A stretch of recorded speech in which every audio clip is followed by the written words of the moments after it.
I've been waiting for this for a long time, and my involvement with the movie is just a few months, right? But these people have been working on it for 3 years, so it's a movie that's full of joy and happiness, and it's a message that I think it's time.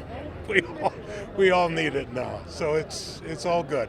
Well, I think friendship, especially friendship at that age when you have a very profound best friend, and you learn things together, and you push each other to do things, and those are the kind of shaping, sort of seminal relationships.